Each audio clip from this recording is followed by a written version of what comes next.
Hoje estamos no dia... qual o dia mesmo? 7 de setembro, né? Da independência. Nosso país está passando por dificuldades.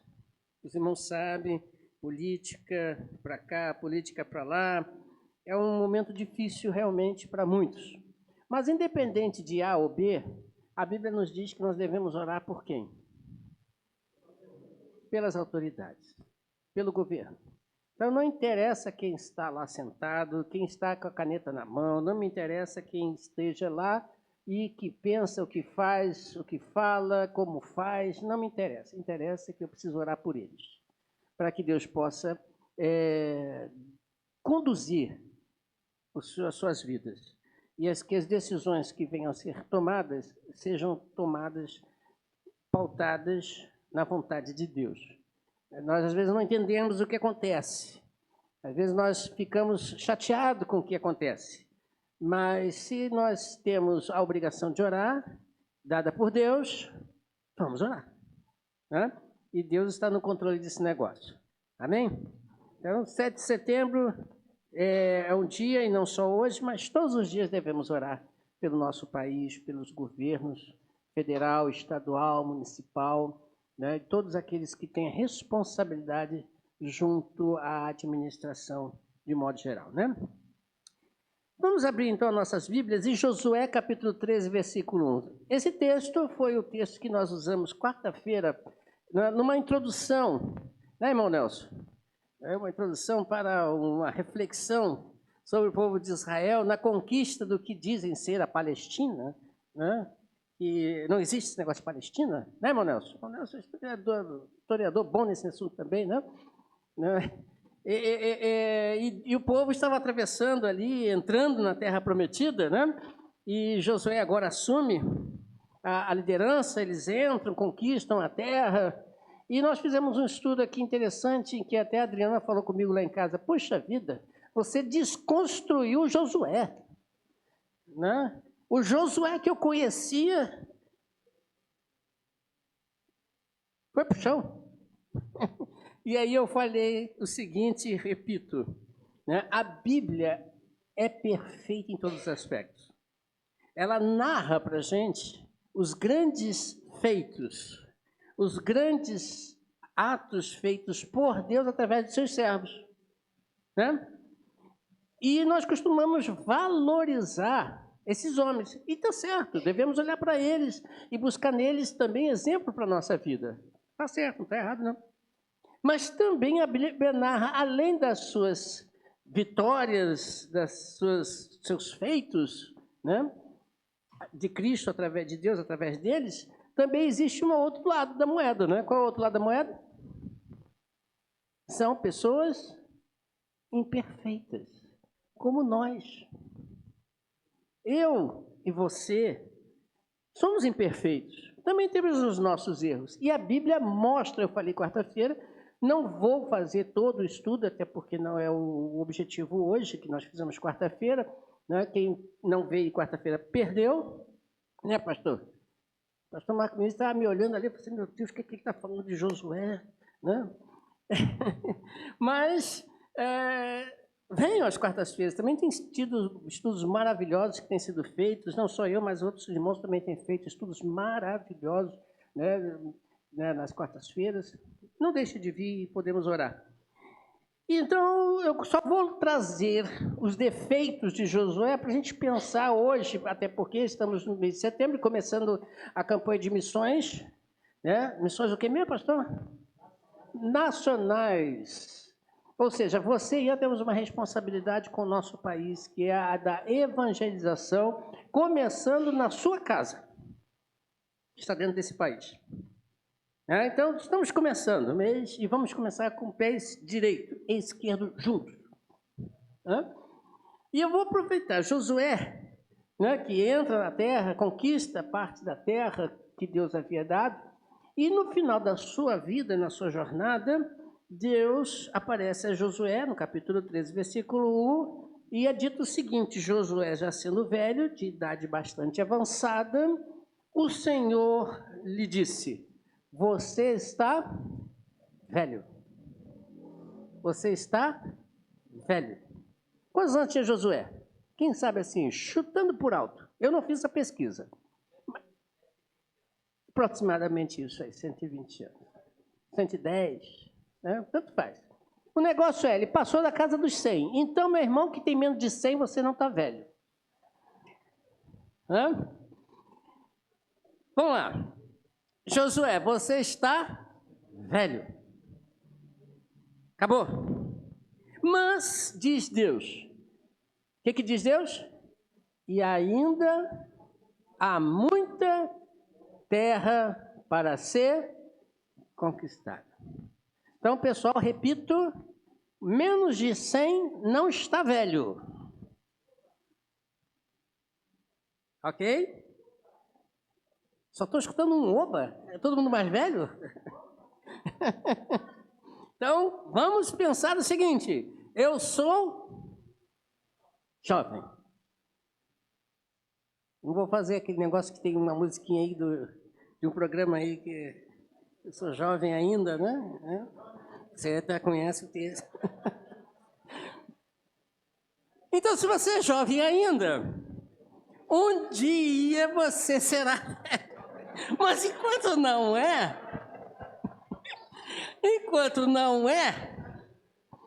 voltando para o negócio sério, enquanto não é, há muita terra para ser conquistada.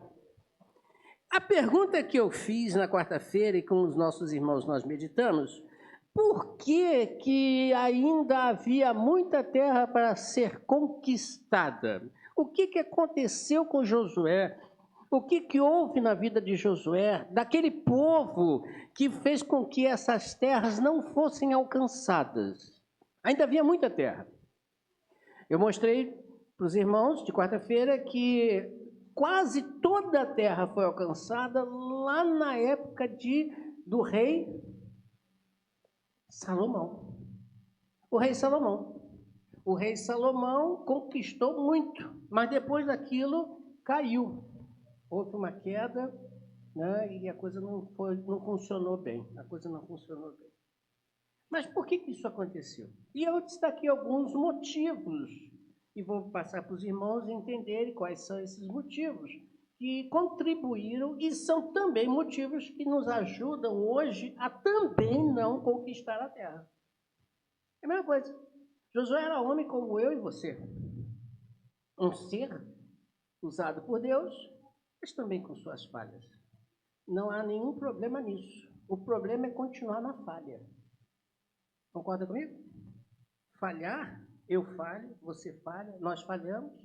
E, jogando para o futuro, eu falharei, você falhará, nós falharemos.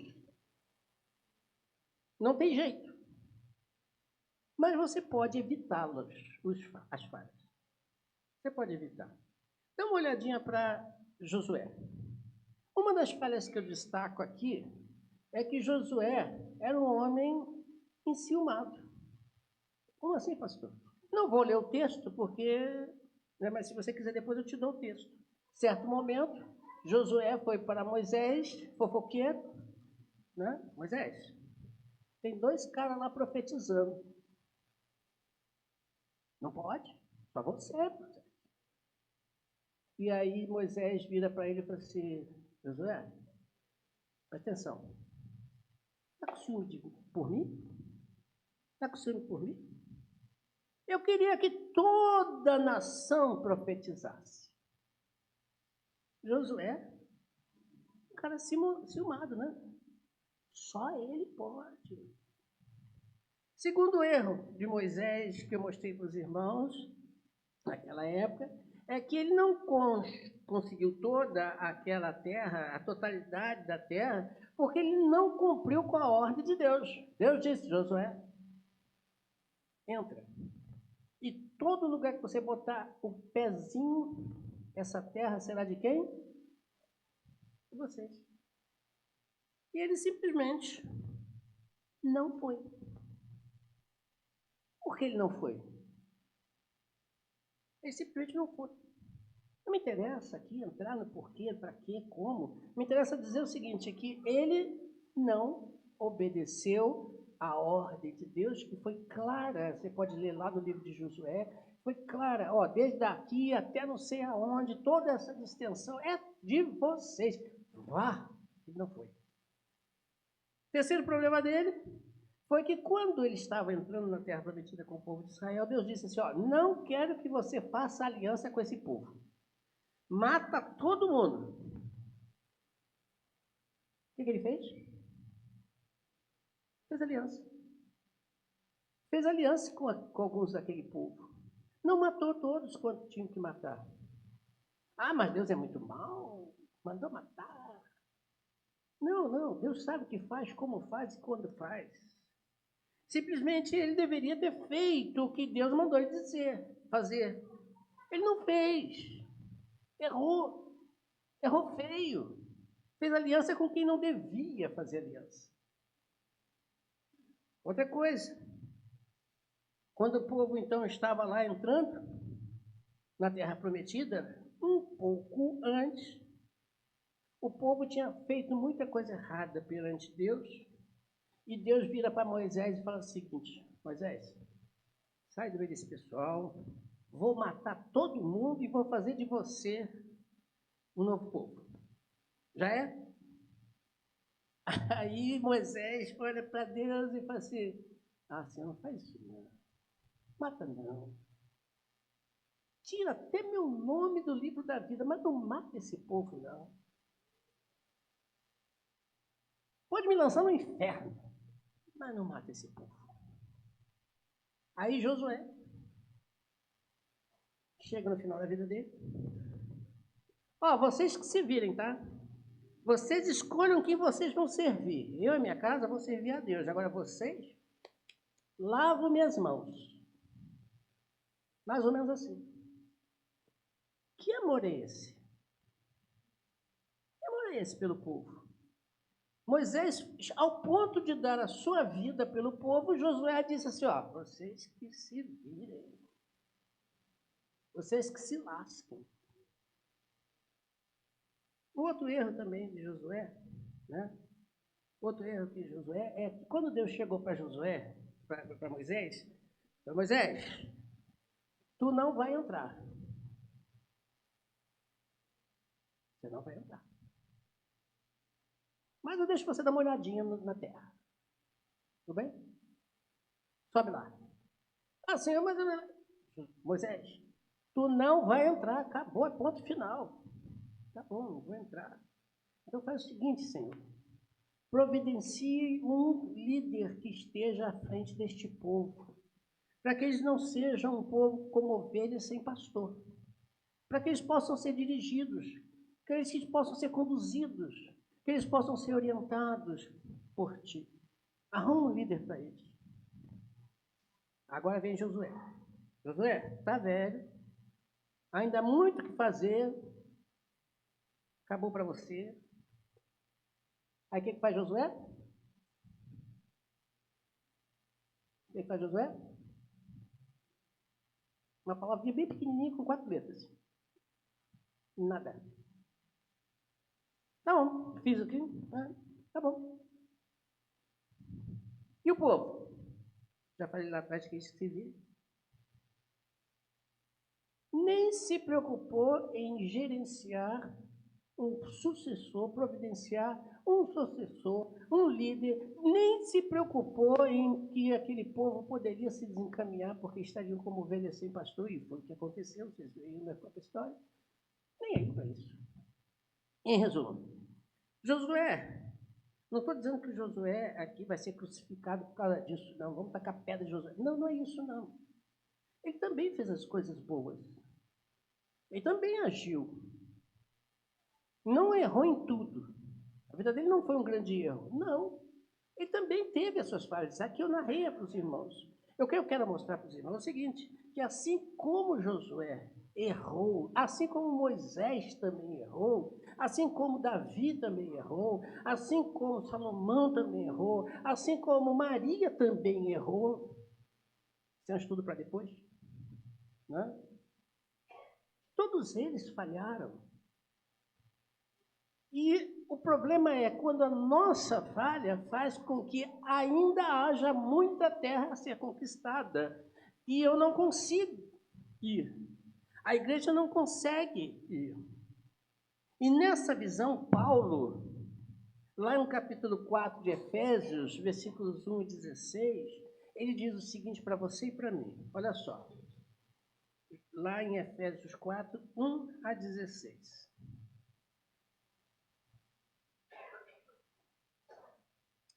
Paulo diz o seguinte: como prisioneiros no Senhor, rogo-lhes que vivam de maneira digna do chamado que receberam, com toda humildade e mansidão, com paciência, suportando uns aos outros com amor.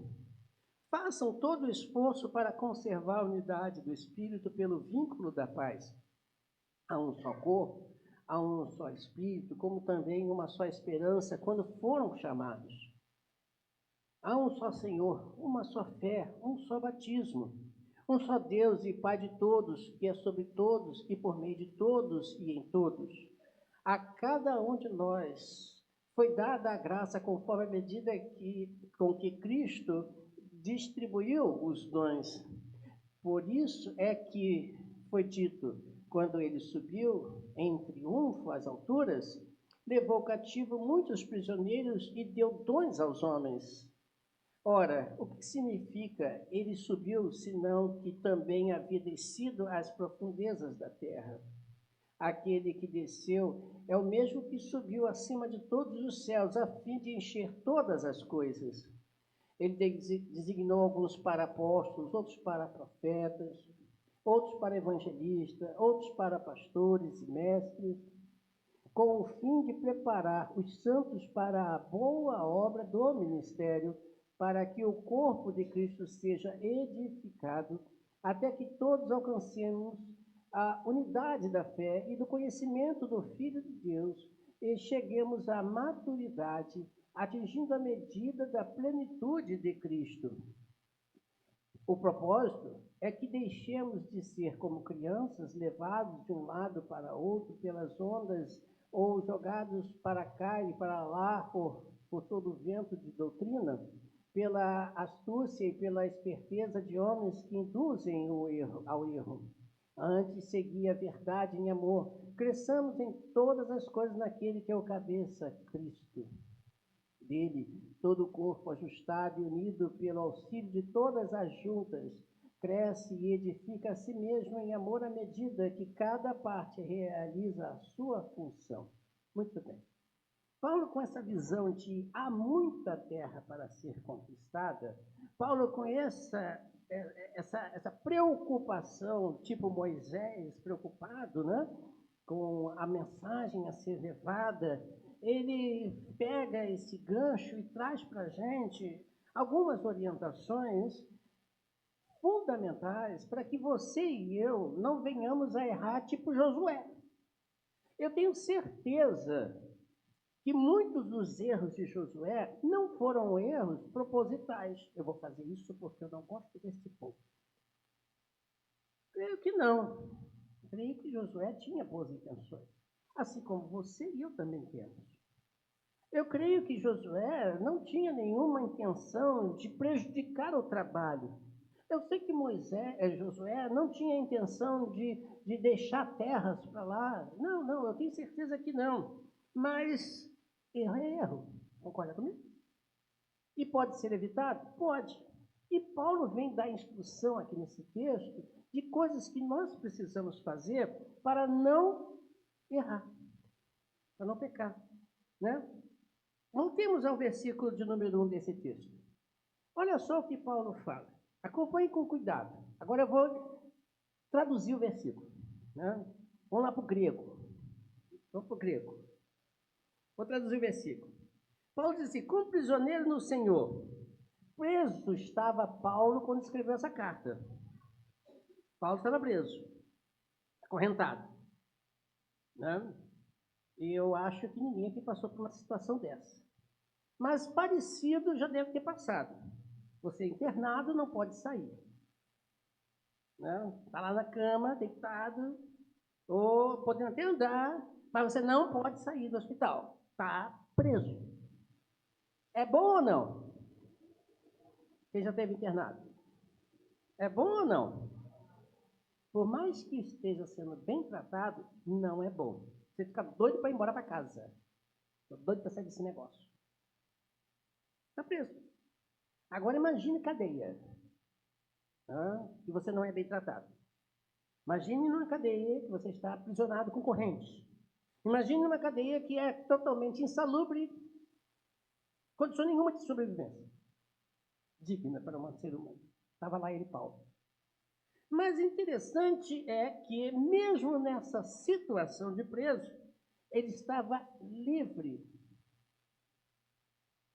para pensar, para instruir, para meditar, para orientar, para escrever uma cartinha para aquela igreja de Éfeso e para nós. Então, aqui eu já tiro uma grande lição. Não depende da sua situação terrível que você passa. Depende de como você vai passar por essa situação. E isso está dentro de nós, e não do lado de fora. Você entendeu? Não interessa a tua situação, terrível ou um pouco terrível. Interessa, sim, como você vai passar por essa situação. E isso está dentro de nós. Paulo estava preso aqui, no físico, mas aqui dentro estava livre. Olha que visão de Paulo. E ele então começa. Paulo preso no Senhor e não do Senhor. Como prisioneiro no Senhor e não como prisioneiro do Senhor. Qual a diferença? Qual a diferença? Parece tudo igual, né? Professor de português, cadê a professora de português? É igual, professor? No e do? Não, não é igual. Preso no Senhor e preso do Senhor. Qual a diferença? Eu sou do Brasil, porque eu sou brasileiro. Eu estou no Brasil. Eu posso ser estrangeiro aqui estando. Há uma grande diferença. Pertencer e estar. Paulo está dizendo para você o seguinte: eu sou preso, mas um preso que estou no Senhor.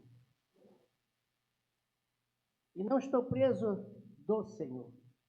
Preso por causa de Deus. Não sei se você consegue entender isso aí. Se ficou difícil, eu explico de novo. Estou preso no Senhor. Eu estou num lugar, mas esse lugar não está me prendendo. Esse lugar, não. Eu estou no Senhor. Por dentro eu sou livre. Agora melhorou? A aula de português é muito profana, não, né? Os professores aí que explicam até melhor. E aí ele começa. Rogo ou peço. Essa palavrinha aí grega, ele está pedindo como se fosse a intenção de, pelo amor de Deus. Não é isso que a gente entende? Eu não sei se você entende assim. Né? Não sei se você entende assim. Mas a palavra grega aqui é faça um esforço de forma humilde e sem orgulho alguma coisa para ser feita. De novo, sem orgulho,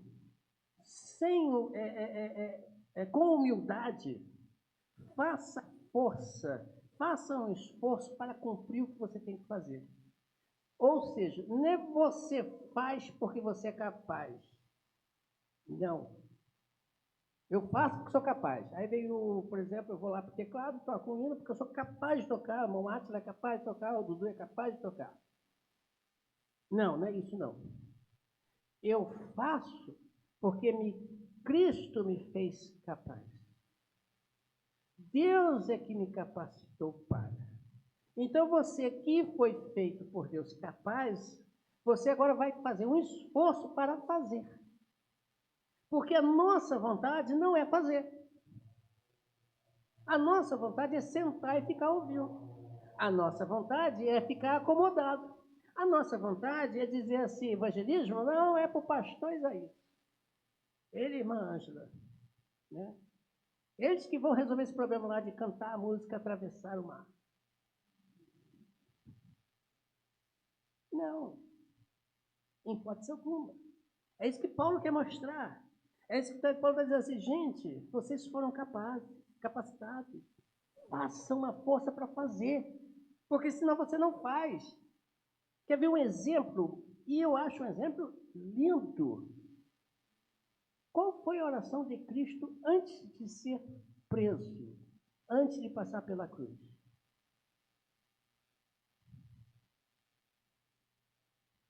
Qual foi a oração? Eu sei que você sabe.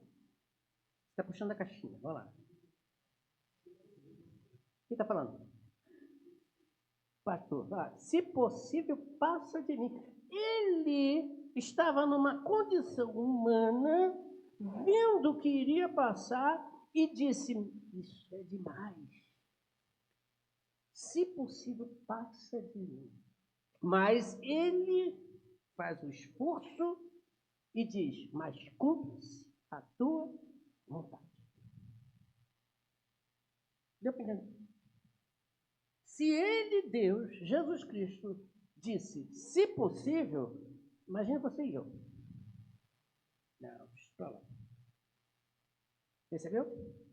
Quando Deus disse para Josué, esforça-te e tem bom ânimo. Ele está dizendo isso à toa? Ele está dizendo isso à toa? Deus está dizendo para ele, eu sei que lá na frente você vai querer sentar de um barco em berço esplêndido e ficar olhando a coisa acontecer. E eu não quero isso, eu quero que você se esforce. Se você não se esforçar, não vai acontecer o que tem que acontecer, que é alcançar o que tem que ser alcançado, dado por Deus como ordem. E ele continua, faça todo um esforço. Mas o que agora ele vai pôr em prática? Aí ele diz aí, o quê? Faça todo o esforço para quê? Vivam. Em outras versões aí, não deve ter, andem. Né? Andar ou viver, mesma coisa. Ele está dizendo o seguinte aqui no grego. Ele quer que você conduza-se a si mesmo. Levante-se da cadeira e com seus próprios pezinhos ande. Prossiga. Progrida. Comporte-se. Viva. Deu para entender? É você com seus próprios pezinhos que vai levantar. Aí você vê porque Deus fala, todo lugarzinho que você botar o pezinho seu, olha só, olha a ponte. É você que faz. O que Deus havia de ser feito, já fez. O que Deus tem que fazer, Ele fará. Ele não vai omitir a sua responsabilidade. Mas tem muita coisa que quem tem que fazer é nós mesmos. E eu vou trazer mais pessoal. Quem tem que fazer sou eu. Você é capaz de dizer isso? Sou eu, não é o outro. Ah, o pastor já ganha para isso. Primeiro que eu não ganho para ser pastor. Longe de mim. Porque se eu quiser ganhar para ser pastor, eu vou montar uma igreja, vou ser um coach. Cadê o Glauchinho? Ele estava brincando com esse negócio, né? Cadê o Glauchinho? Não? Coach. Você é um coach, pintar a igreja de preto, fazer aquele oba-oba todo, né, Dalton? Tem por aí é muito, né? E ainda bota uma placa lá, proibido entrar para maiores de 30 anos. Aí vai fazer aquela festa. Né? Aí sim, aí vai ser bacana. Vou chegar todo domingo com um carro diferente do ano. Aí vai ser bom. Mas não quero entrar nesse campo aí não. Vamos lá. Aí ele diz, vivam de maneira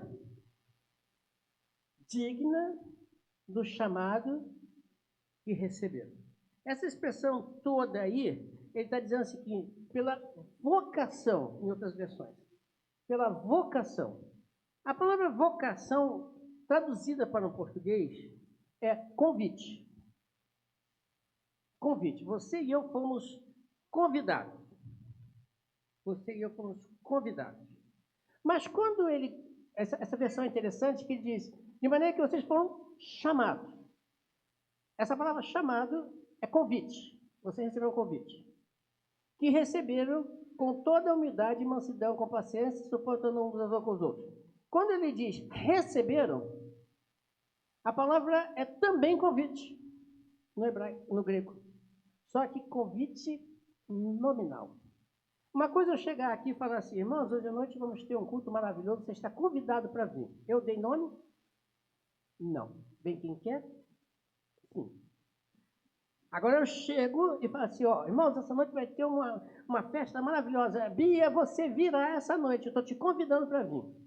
Vocês não precisam nem vir, mas a Bia tem que vir. Só Bia. Vamos cantar aqui, ó, toca você canta.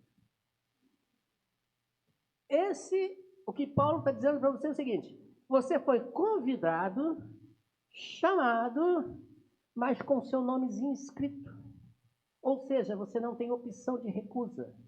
Tem que vir. Porque quando você é convidado com o nomezinho escrito e você não vai, você está dizendo, em outras palavras, o quê? Você já foi convidado uma vez? Já. Já botaram o convite lá e deu nome. E você não deu a mínima e não foi? O que você está dizendo com isso? Estou nem aí para vocês. Estou nem aí. Se você não pode ir, você pelo menos diz lá, olha, infelizmente, né, eu quero cumprimentá-los pelo isso, por aquilo, né, muito obrigado pelo convite, mas infelizmente não vou poder ir, né, fica para uma próxima ocasião. Você foi educado em justificar. Mas quando você nem isso faz, você está mostrando um total desprezo, um total, como é que eu vou dizer? Descaso pela pessoa que lhe convidou. Então Paulo está dizendo assim, ó, você recebeu um convite de Deus. Você recebeu uma chamada de Deus. Você tem seu nomezinho escrito neste convite, para que você viva. Você vai dizer o que para Deus? Estou nem aí para isso. Mas às vezes fazemos isso. Josué fez. Josué, contigo agora, meu filho. Ah, é? Tá bom. Comigo? Tá. Vá. Você tem esse espaço todo. Aí o que Josué faz? Tá bom. Aqui tá ótimo. Sabe aquela frase? Para Deus tá bom? Sabe aquela frase? Para Deus tá bom? Né? Fala baixinho aqui para a gente não passar muita vergonha. Você sabia quando é que começam os ensaios dos desfiles das escolas de samba para o desfile? Assim que termina o desfile. Ou seja, desfilou dia 12 de fevereiro. Acabou. Beleza. Dia 13 estamos começando o ensaio para o próximo ano. É assim que funciona. Aí vem a gente. Ah, tá bom. Tá tranquilo. Deus não quer sacrifício, ainda usa versículo, né? Para piorar, né? Não é assim que funciona, não. Veja o que Deus fez. Veja o que Deus fez. Aí Paulo vai no versículo 2. Estou só no 2 agora. Imagina chegar no 15. Pode ser que eu paro antes, porque de noite tem sequência. Aí vem Paulo e diz, vivam. Como? Aí ele coloca aí pra gente. Sejam completamente, versículo 2, né? Sejam, ou ele começa a dizer, cadê o versículo? Ah, tá no... Cadê? Ah, de maneira digna. E agora ficou com toda a humildade, tá? Essa aí, com toda, é isso mesmo, tá certo. Com toda a humildade, obrigado. O pessoal lá da Lídia entende. Sejam, ou com toda, diz Paulo, humildade e assim por diante. Mas vamos primeiro da palavra sejam, com toda. O que você entende com toda? Completo, né? O que mais? Totalmente. O que mais?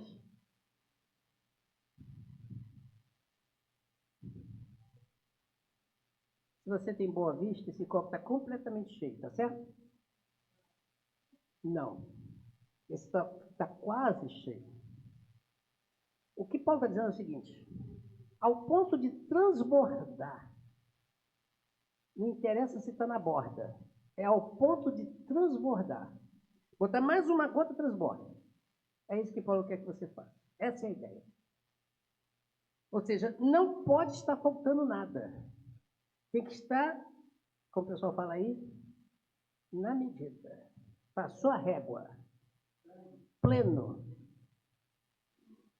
Se botar uma gota, transborda. É isso que a ideia que Paulo está querendo dizer para a gente. Então agora você vai refletir o que é esse cheio de quê. Aí ele coloca, primeiro, humildade. O que é ser humilde? É aquele que carrega a carga do outro. O pessoal é tão humilde, né? Tão simples, tadinho. A gente vai na casa dele, não tem nada, mas ele oferece um cafezinho. Se bem que hoje de café tá caro, né? É um chazinho. Via vacileiro, vai lá no canto, lá, cata umas folhas, faz um chazinho. Ainda diz assim, eu só não tenho açúcar, tá?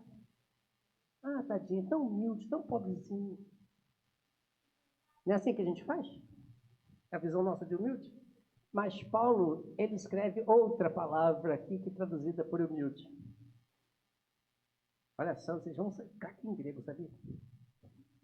Ou seja, tenha uma opinião sincera de si mesmo. A palavra grega significa tenha uma opinião sincera de si mesmo. O que ele está querendo que você faça é o seguinte: dá uma olhadinha para você e veja quem você é. Dá uma olhadinha para você e veja como você pensa. Dá uma olhadinha para você e diga, como estou? É isso que Paulo está dizendo. Não é ser humildezinho assim, tipo, você, vai lá em casa, não tem um biscoitinho para te dar. Né? Às vezes a gente conhece uma família assim, né? Não tem nada para dar. Né, filho? Não tem nada para dar. O Bruno também conhece, né, Bruno? Chega, senão vai dar na telha. Não é assim que funciona. Isso não é humildade. Isso não é humildade. Tadinho, passando necessidade. Não, isso não é humildade. O que Paulo está dizendo para você, para mim, é: tenha uma opinião sincera de você. Quem sou eu? Não é o outro, não. Quem sou eu? Aí diz, dócil. Ou, em outras versões, manso. O que é isso? Já falei uma vez aqui quando eu fiz o estudo das bem-aventuranças. Bem-aventurados humildes. Lembra do texto? Você estava aqui na época? O que quer dizer manso? Né? Eu sei que a gente esquece muita coisa depois de 2 horas de ter ouvido, né? Mas manso quer dizer aquele que tem força e poder, mas não usa a seu favor. Aquele que tem força e poder, mas não usa a seu favor. Jesus Cristo, ele mostrou que era manso quando, por exemplo, chegaram para ele, naquele quadro terrível, né, do julgamento. Ele falou: se eu quisesse, eu pedia a Deus que mandava aqui uma pregada de anjo e acabava com todo mundo. Mas ele fez isso? Não. Qualquer. Isso é ser manso. É ter sob controle a tua vida. Ter sob controle o teu poder. Aí alguém fala assim: por que Deus não destruiu o diabo quando ele se rebelou? Ele tinha poder para isso? Tinha. Quantas vezes ele quisesse, ele podia destruir. Mas ele não fez naquela época. Por que ele não fez naquela época? Porque ele é manso. Não entendi, pastor. Se ele destrói o Satanás naquela época, hoje alguém poderia dizer assim: mas também ele tem todo o poder, né? Não foi capaz de vencê-lo só usando o seu poder. Sabe aquele negócio? Você tem o poder e a caneta na mão e julga para você mesmo? Ou por você mesmo? É mais ou menos isso. E aí Paulo continua. Além de ser manso, ele também paciente. Ente ou longânimo, como outras versões. O que é ser paciente ou longânimo? A pessoa tem muita paciência, né? É mais ou menos por aí. Ser paciente, no grego aqui, a palavra grega quer dizer ser lento ao punir os erros, ser clemente. Quando você olha para si, como você se vê? E ele ainda diz, suportando. O que é suportar? Ser suporte. Isso aqui já falou e ficou confirmado isso aí. Ser suporte. Sabe aquele negocinho que algumas pessoas usam, né? Bengalinha, né? Aquilo ali é um suporte. Aquela bengalinha não vai reclamar nunca, até porque não tem boca, né? Mas ela às vezes segura um peso, às vezes. Né? É isso. Só que às vezes a gente não suporta. Não quer suportar o outro. Não quer ser paciente ou longânimo, voltando só um pouquinho. E é pronto para criticar, pronto para julgar, pronto para apontar. E esquece de si. Não olhou para si. E ele fecha esse versículo dizendo que devemos fazer isso tudo, suportando, inclusive, aos outros com amor. Aqui eu não vou nem traduzir, porque vocês sabem qual é esse amor. Se eu perguntar em grego qual é, vocês vão responder de primeira. É 10 para todo mundo. Vamos lá. Hã? O que é que eu tenho que traduzir? Amor? Começa com A. Ágape, viu? Dei a dica, né? Amor ágape, amor de Deus, amor de sacrifício. Ora, irmãos, olhe para Deus, para Jesus Cristo e veja o que ele fez por você. E você não consegue fazer pelo outro? Nem um pouco. Difícil isso. E vou encerrar no versículo número 3. De noite eu vou continuar. Tem mais. Versículo 3. O que diz o versículo 3?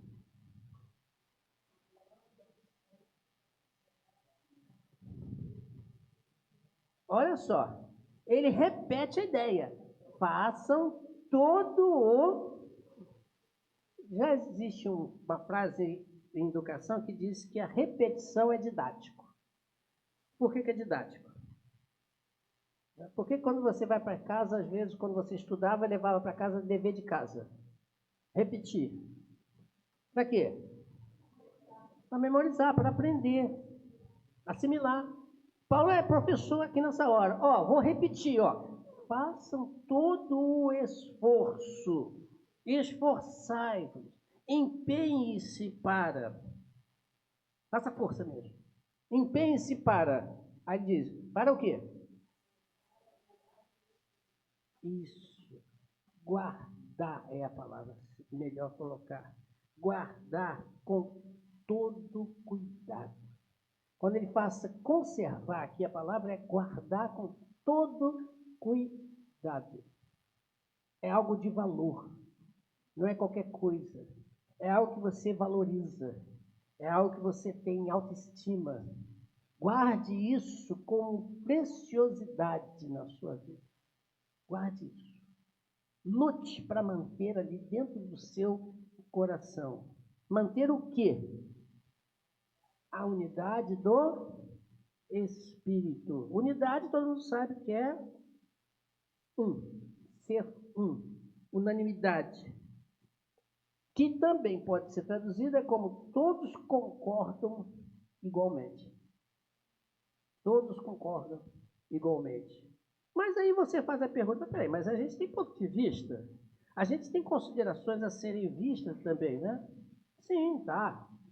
Não nesse aspecto que Paulo está falando. Não é isso. Ele está falando que vocês devem ser unidos numa só vida. Vida. Ou paz, ou fé. Uma só fé. Uma só vida. Você tem como pai o mesmo pai que eu tenho. Deus. Eu não estou falando em pontos de vista. Paulo não está falando nisso. Ele não está falando em diferenças de opiniões. Não, não é isso não. Ele está falando em um só ponto comum para todos. Você tem o mesmo Pai que eu. Somos um só corpo, com funções diferentes. Concorda comigo? Veja, o coração tem uma função, o pulmão tem outra função, o cérebro tem outra função, o fígado tem outra função, cada um tem a sua função, e tem coisas que não se misturam. Tem coisas que não pode se misturar em hipótese alguma, senão dá ruim para o corpo. Você quer um exemplo? Pois bem, no teu intestino delgado, intestino grosso, tem lá bactérias, não é isso, Dudu? Tem lá bactérias, e se bater na corrente sanguínea, acontece o quê?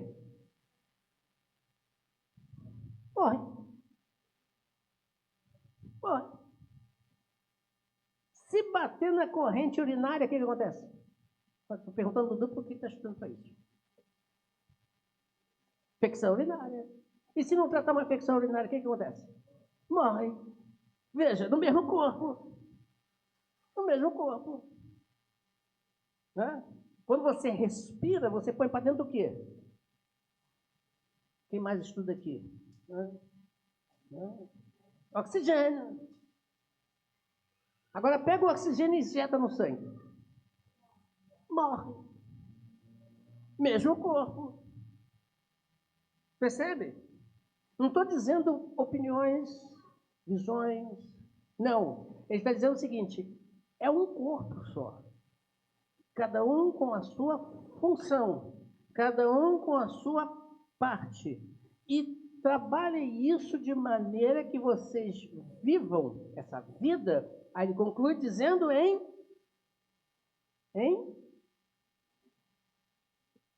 paz. Paz. Cada um fazendo a sua parte, da melhor maneira possível, fazendo todo o esforço possível para viver em paz. Um reino que não tem paz, eu não quero falar nesse negócio, não. Por que o nosso país, infelizmente, está vivendo dias difíceis? Porque não tem paz. E quem é que traz paz? O presidente A, o presidente B? Política A, política B? Só Jesus. O povo de Israel sofreu, não alcançou o objetivo, porque eles não tinham paz nem entre eles. Não tinham. Não tinha. E pior, Josué não fez nada para isso, para melhorar. Não fez nada. Percebe? A dificuldade. Era o povo, era a nação, mas não alcançaram os seus objetivos. Quem foi culpado? Só Josué? Não, todo mundo. Quantos tinham lá com seus deuses escondidos? E Deus disse que não podia. Quantos lá tinham coisas roubadas, escondidas? E Deus disse que não podia. Quantos faziam coisas erradas que nem a Bíblia está escrito? Com certeza tinha. Percebe a diferença? Hoje à noite, vamos concluir esse texto falando do versículo 4 em diante, por que é importante ter essa visão? Por que é importante ter essa visão e esse comportamento pessoal e individual? Por que é importante? Vamos procurar responder essa pergunta logo mais à noite. Que Deus possa nos abençoar. Amém? Gravem isso, irmãos. Gravem isso.